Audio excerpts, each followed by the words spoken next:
Az Etsy regisztráció, az etsy.com/join a linken érhető el, hogyha van Google Translator Chrome Browse extensionünk, ami egy bővítmény, akkor le tudjuk fordítani egyébként az egész oldalt, és innentől kezdve teljesen magyarul fogunk látni mindent. Hogyha jobban szeretjük az eredeti nyelvet, akkor ugye az eredeti nyelv megjelenítésével maradhatunk az adott nyelven. Én így, ahogy megjelenik, így fogom bemutatni az Etsy használatát. Először is ugye végigcsináljuk a regisztrációs folyamatot, megadjuk a keresztnevünket, kiválasztunk egy jelszót, megadhatjuk, hogy akarunk-e exkluzív ajánlatokat, ajándékötleteket, stb. Kapni az Etsy-től. Én most ezt nem fogom bejelölni. És így már létre is hoztuk az accountunkat. És azt mondhatjuk itt, hogy szeretnénk értékesíteni az Etsy-n, kiválasztjuk a Sell on Etsy opciót, és a startra klikkelünk. Itt van egy kis guide, ami segít nekünk abban, hogy hogyan is tudunk elkezdeni értékesíteni, és itt leírja a 4 lépést, ami meg fog történni, ahol nevet választunk a shopunknak, és létrehozzuk az első listázást, az első terméket. Tehát enélkül nem lehet elkezdeni értékesíteni az Etsy-n. Elmondhatjuk, vagy megadhatjuk ugye magunkra az alapvető információkat, és most már van egy one time setup fee, 5408 forint, ami eddig nem volt, ezzel próbálják limitálni azt, hogy mindenki agyba-főbe shopokat nyisson. Igen, és folyamatosan segíteni fognak, miután meg volt az első értékesítésed. Ha elkezdjük ezt a folyamatot, ez alábbi kérdésekkel fogunk találkozni. Mi hozott téged az Etsy-re? Csak most kezdem el az első alkalommal használni, vagy van már egy üzletem, és értékesíteni akarok online az Etsy-n is, viszont ezt első alkalommal teszem, vagy az online bizniszemet szeretném kibővíteni azzal, hogy az Etsy-n is értékesítek, tehát itt a második pontnál még az online értékesítést először kezdem el, vagy pedig már online értékesítek máshol is, akkor a harmadik pontot kell kiválasztani, és hogyha csak azért vagyok itt, hogy felfedezzem az Etsy lehetőségeit, akkor pedig ezt választjuk ki. Igen, én most a harmadikat fogom, lehet skippelni is a kérdéseket, most végig fogunk menni itt a lépéseken, hogy majd tudjátok. Igen, szükséged van-e bármilyen tanácsadásra, hogy hogyan értékesíts az Etsy-n, itt kiválaszthatod azt, hogy segítsenek abban dönteni, mit értékesíts, a shop elnevezésében, márkaépítésben segítsenek, az online értékesítésben, a termékfotókban, abban, hogy hogyan találjanak meg téged a keresésben, csomagolás és szállításban, én itt már be is jelölök egyet-kettőt, nem is ezt, inkább ezt.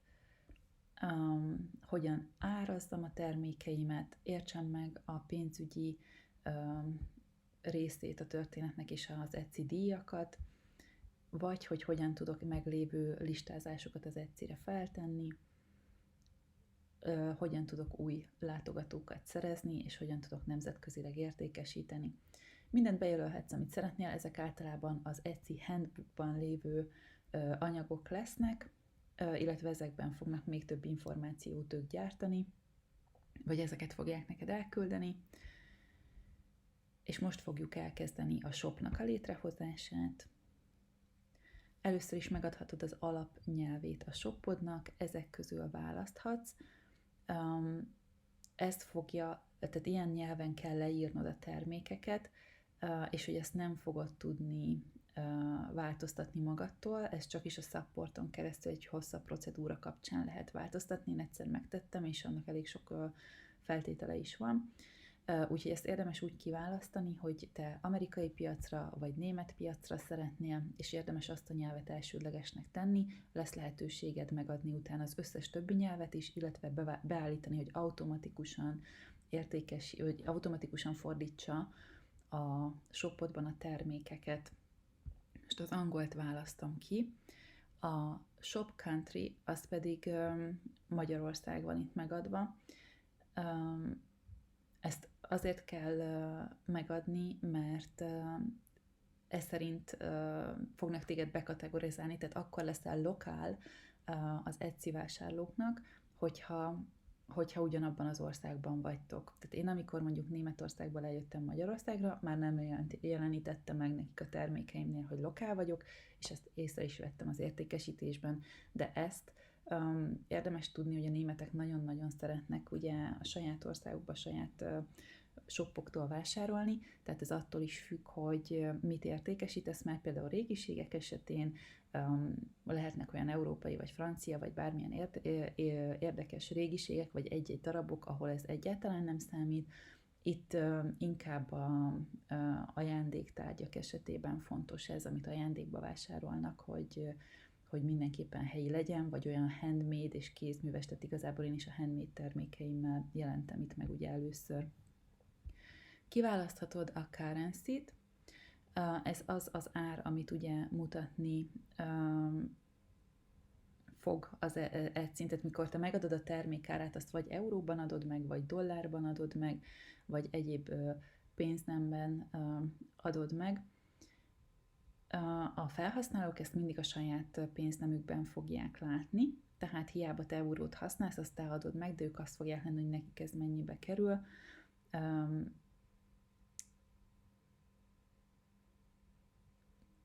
Igen, tehát hogyha viszont van ugye tehát van olyan, hogy te mondjuk forintban kapod meg a kifizetést, de euróban történt a vásárlás, akkor annak van egy exchange réte, és azt az Etsy fogja kalkulálni, és azt ők fogják számolni. Szerintem az euró a legjobb, hiszen az összes európai országban mindenhol euróban fogják nézni, látni a termékek árát, tehát ez a legjobb, hogyha neked is euróban van megadva. Következő lépéssel eljutunk a következő pontra, itt látod, hogy vezet téged végig. Adunk egy nevet a shoppunknak.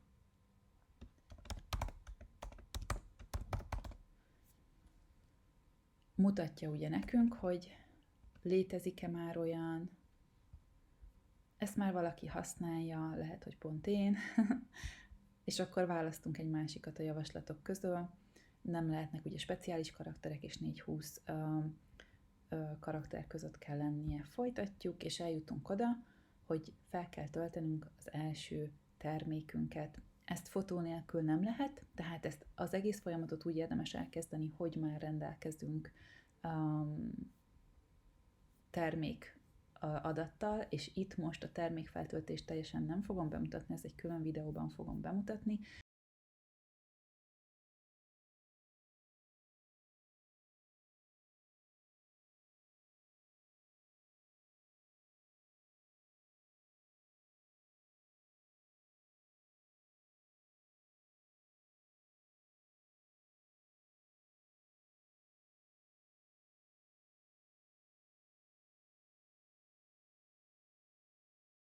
Készen is van a termékünk, és akkor innentől indulhatunk tovább, hogy még több listázást hozzáadunk, vagy pedig azt mondjuk, hogy ezt majd később fogjuk megtenni, most csak szeretnénk még a beállításokkal végezni, akkor azt mondjuk, hogy do this later,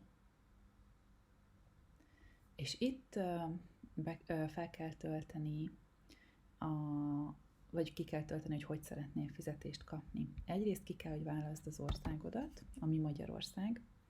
Másrészt meg kell, hogy add, hogy egyéni vagy cég vagy. Vagy egyéni vállalkozóként is, mert meg kell adnod a legal information-eket. Tehát egyéni vállalkozóként, Kft-ként is bizniszt választunk, hogyha úgy kezded el, hogy magánszemély vagy, ezt más országokban lehet, hogy x ideig nem kell bejelenteni a tevékenységet, stb. Viszont Valójában a Magyarországon, hogyha kereskedelmi céllal értékesítesz, és nem a saját használt termékeidet vagy adod el csak egyszeri alkalommal, akkor kereskedelmi céllal értékesítesz, és onnantól kezdve adószámköteles vagy, és onnantól kezdve valamilyen vállalkozási formában tevékenykedsz, kataként, egyéni vállalkozóként, általányadósként, vagy pedig Kft-ként. Tehát itt ki fogod tölteni szépen a várost, a címet, a házszámot, és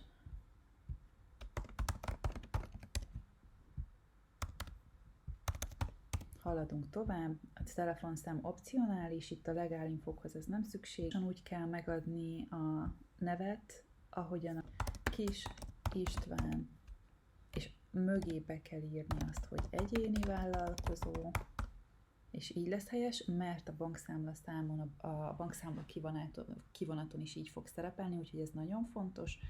Vagy beírjuk, hogy Kisker Kft. Mindenképp egyezzen meg a tényleges cégnévvel, megadjuk a regisztrációs számot, ami egy cég jegyzékszám Kft. Esetén, egyéni vállalkozó esetén pedig nyilvántartásba vételi szám, és ezt kötelező kitölteni. Ezután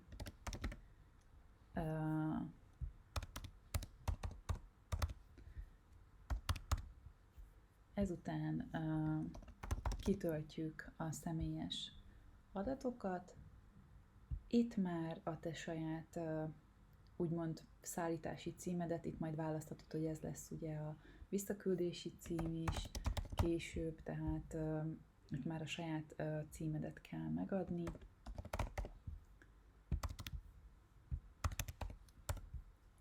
És itt már meg kell adni egy telefonszámot,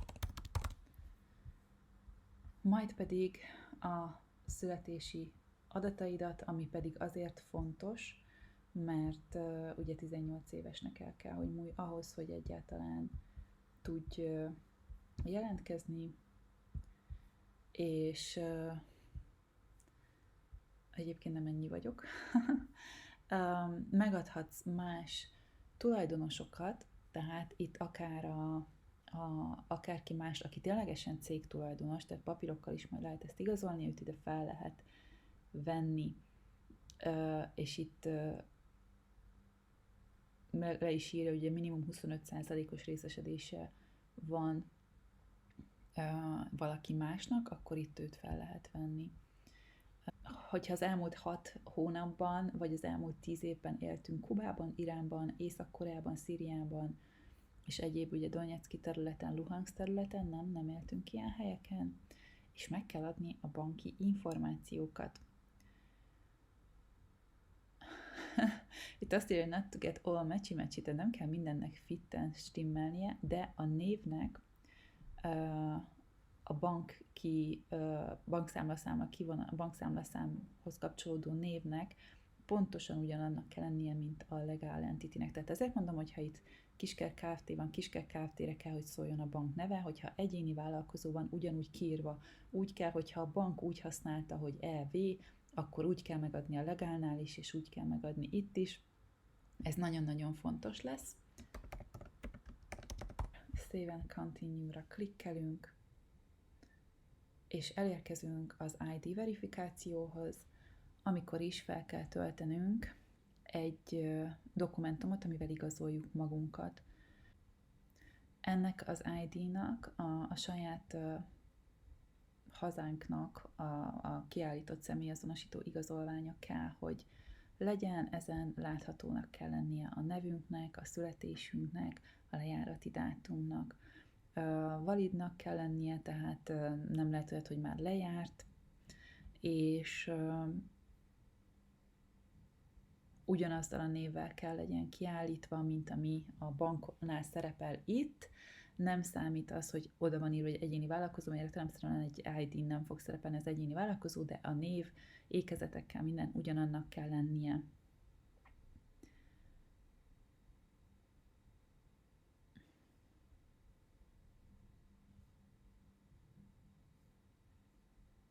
Igen, tehát hogyha kiválasztjuk Magyarországot, kiválaszthatjuk, hogy mivel fogjuk identifájolni magunkat, simán egy személyigazolvánnyal lehet. A lakcímkártyánknak azt az oldalát, a lakcímet itt sose kell feltölteni, tehát ilyet ne tegyünk, és azt az oldalát, amin a személyi számunk van, sose használjuk. Feltöltjük, miután feltöltöttük, tehetünk ide megjegyzést, hogy ha valami eltérés van, vagy tudjuk, hogy valamit azért érdemes még odaírni. És utána haladunk tovább, ugye, mert még van 2 lépésünk.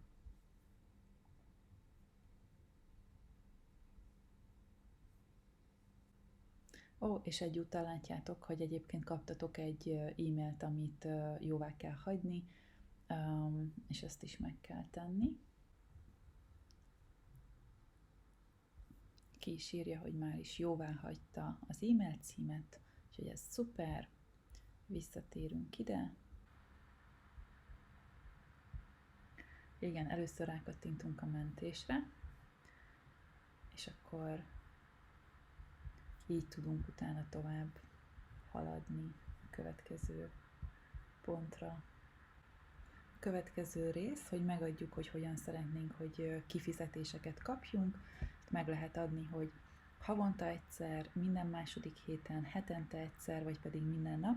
De arra kell figyelni, hogy ha nincsen eladásunk, akkor viszont a levonások is ilyen időszakonként fognak történni, de lehet, hogy az első hónapban érdemes egy hónapra állítani, mert akkor csak egy hónap múlva lenne levonás is, ugye a listázási díjakról, és hogyha addig sikerül adnunk el, akkor már azt az eladások díjából vonja le, tehát a végén csak kifizetést kapunk, és miután beindult a shopunk, akkor pedig átváltani egyhetes kifizetésekre.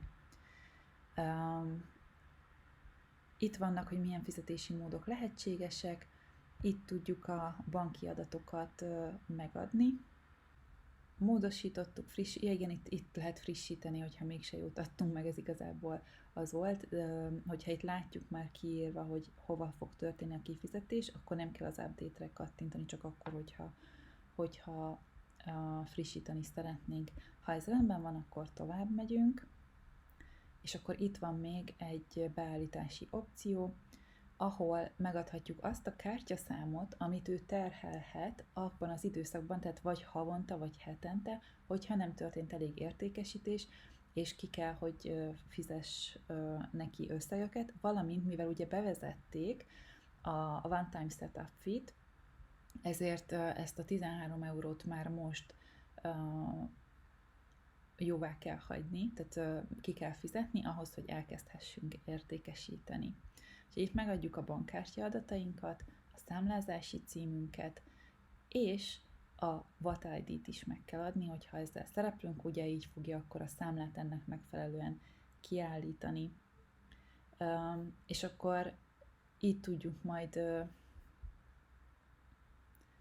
jóvá hagyni a setup fee-t. Most én ezt nem szeretném igazából itt végigcsinálni, és most kifizetni ezt az összeget, sőt a shopot sem létrehozni, mivel nem is megfelelő adatokat hoztam ugye létre. Úgyhogy ezen kívül egyetlen egy rész maradt már csak hátra, amit ki kell tölteni, és utána már lehet értékesíteni. Tehát remélem, hogy azért a regisztrációban ez a folyamat így a segítségetekre volt, és akkor lehet folytatni a termékek feltöltésével és a shop alapbeállításaival. Itt a Shop Security-nál egyébként másodlagos mobiltelefon lesz megadva a belépés, tehát igazából itt az lesz a biztonsági belépés, kétfaktoros autentikáció lesz beállítva, ahol ki tudod választani, hogy letöltesz egy 2FA alkalmazást, ami a kétfaktoros autentikációra utal, be tudsz olvasni egy QR kóddal, be tudod majd olvasni, amit itt megjelenít QR kódot ezzel az alkalmazással, és akkor létrehoz egy számsort, amit meg tudsz adni a belépésekkor, vagy pedig be tudod állítani, hogy te SMS jelszót adj meg, vagy SMS értesítést kapj, amikor be akar valaki lépni az Etsy-be, tehát igazából ez arra szolgál, hogy biztonságos legyen a belépés, és egy